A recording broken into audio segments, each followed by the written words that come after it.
back, everyone. I hope you've managed to grab a drink and stretch your legs. We're now moving into the second half of our programme this afternoon. And it's my pleasure to introduce you to Kim Smallman. And Kim Smallman works for the Research Design and Conduct Service based at Cardiff University. And I think you heard just ahead of the break, Kim is going to give us an overview of the service and also add a surprise at the end of her presentation, which I'm looking forward to. Over to you, Kim. It was a surprise to me too, Jay.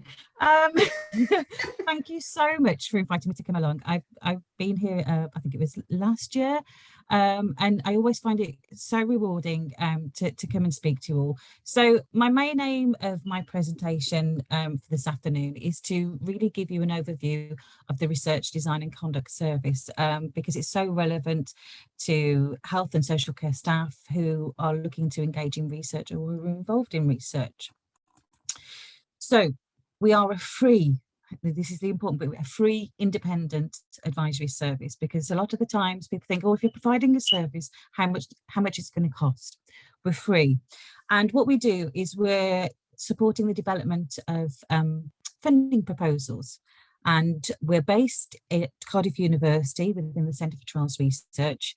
And we are part of the Healthcare Research Wales infrastructure, in that we're funded through Welsh Government. So who do we support? We support any NHS staff, so if anybody who has an NHS contract, so it could be a nurse, an allied health professional, it could even be people in other positions. It doesn't, as long as there's an NHS contract there. We also support those who work in social care. So things like within other care settings outside of NHS. And we also support those who work in the third sector. If, for example, that it could be a voluntary organisation who's delivering services for the NHS or social care. And it's for those people who are based in Wales. And the focus it's about developing research ideas, and that you'll be seeking funding for research in health or social care settings. We are a pan-Wales service, so it doesn't matter where you are, you will be able to access consultants. And because we've had one charter since 2015, it means that you can basically access any service that's most accessible to you. So you could be working at a hospital, maybe down in Cardiff in the Vale, but then live in West Wales and want to access a provision there. So you're not restricted by your geographical area. You can access any of our services. So we've got colleagues in Swansea and Bangor, and then we've also got a group which is around supporting health economics. So this is the South East Wales team. So this is the team that we have in Cardiff. I'm still desperate to get a picture from Laura, but she's not been forthcoming yet. So you can see we're a small team, but we're very active. So you can see that we have a lead for statistics. I'm the lead for qualitative methods, and then we also have a lead for study management. But a lot of the times there's an overlap and we work together collaboratively. So you may be referred to one consultant, but you could see a couple of us. So as I mentioned, it's an all-Wales service, and it's been an always approach since 2015. And what we are, the way we are reviewed and our key performance indicators, it's about the number of approaches. So we encourage people to make as many approaches as they need to. Don't be shy in coming forward. But we're also measured on our responsiveness, and I'll talk through how the service works and the process through the service. And we aim to respond within 7 days of having a request. We're also measured on our conversion rate. So it's from an approach. So when somebody comes to us with an idea, right the way through, do they get to that grant submission stage? So we're very keen to encourage people to get you over the line, because it's often difficult at that latter stages. We're also reviewed on the number of funded studies we support, and also service user satisfaction. So there's always a survey that comes out where you can give us feedback and we can make improvements to our service as we go along.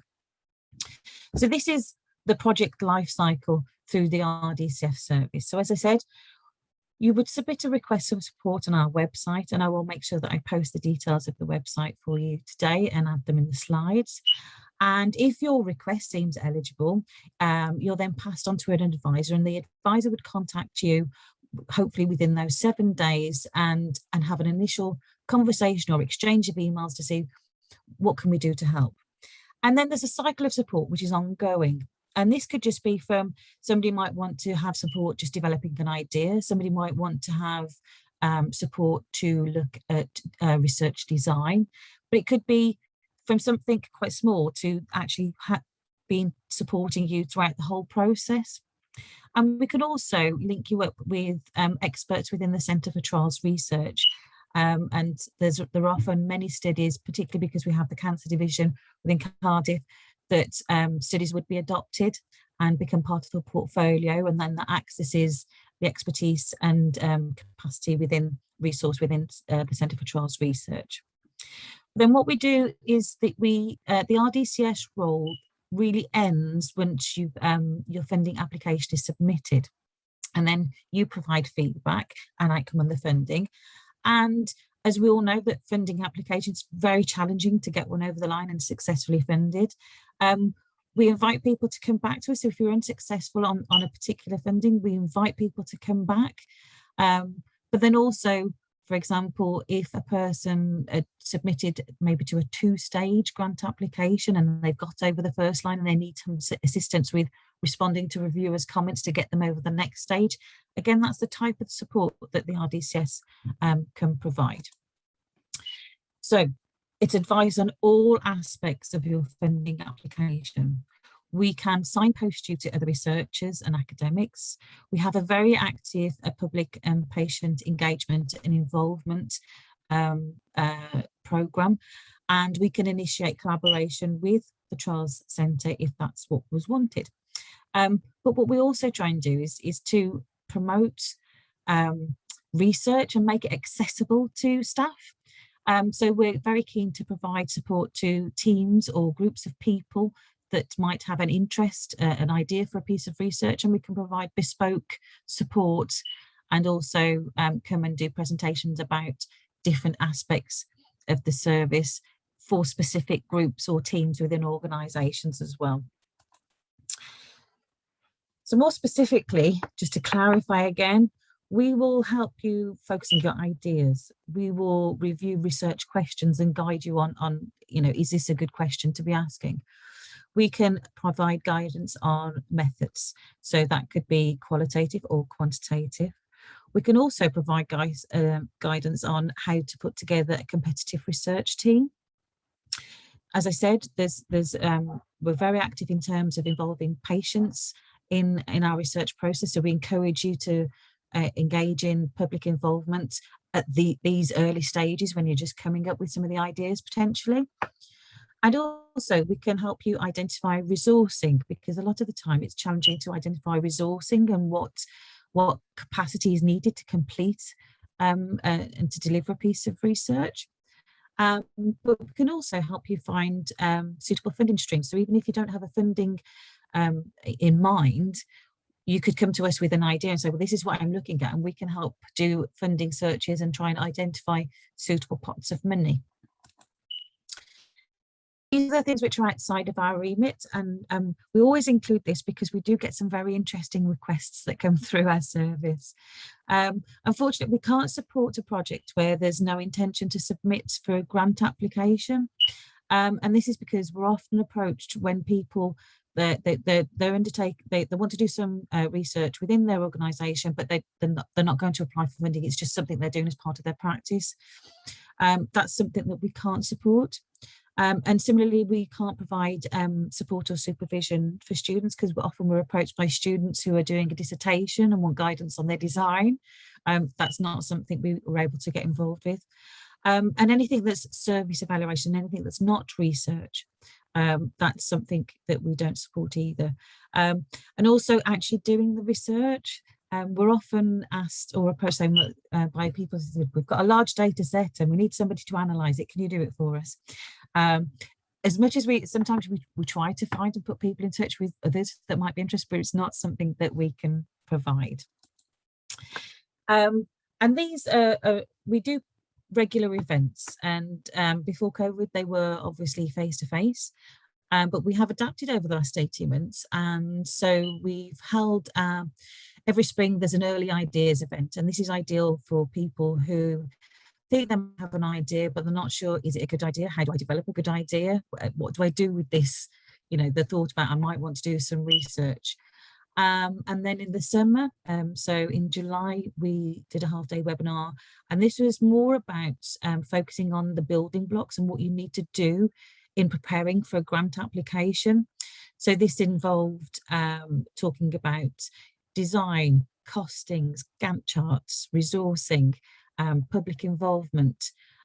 We covered a lot in that half-day webinar, but it was really to give people some guidance and, you know, some top tips for writing a grant application. And usually in the autumn, we did used to, back in the face-to-face days, we used to provide a writing retreat, and it was ahead of the Healthcare Research Wales course. So we'd all poodle off for about 3 days and just in teams work on writing grant applications for submission to the autumn calls. But we found that we weren't able to facilitate this online when we tried. So what we're doing now is just encouraging people to book consultations with us if you're looking to submit any grants going forward. And then thinking about, so that's an overview of the service. Thinking about some of the lessons that we've learned as a result of COVID. So we've got a few reflections. You're probably all aware, a lot of research just came to a sudden standstill. I know it did within Cardiff University in CTR. We had to pause a lot of our work. And there was a lot of work done in risk assessing and how do we move forward.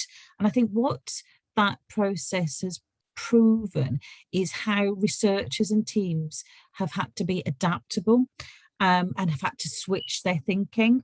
And so I think that it's also shown that we can put structures and systems in place that have enabled us to restart many of our studies. I think it's proved that we can be, as researchers and as organisations, we can be very adaptable and flexible and responsive. And I think there's been lessons learned around efficiency that I hope that we take forward. And similarly I found that there was increased collaborations to progress grant applications quickly in response to COVID.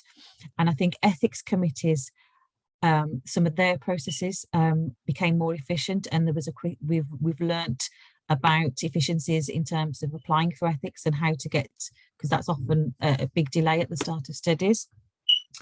And I think there's been increased collaboration, but also there have been specific funding streams which have been directed at COVID that have had a very fast turnaround. And I think the funders are now looking at the speed at which there is a turnaround, because a lot of the time there could be 12 months from a grant application to finding it was successful. What we've learned with COVID is that we were getting a 12-week turnaround from a grant application through to successful funding. So we know that we've learned a lot. And I think my hope is that we take a lot of these key learnings forward, and particularly around then about these new methods and ways of working, the fact that we have become more reliant on Zoom, and how can we use this understanding now to maybe filter into how we care for people, and how are we going to use these methods and approaches going forward.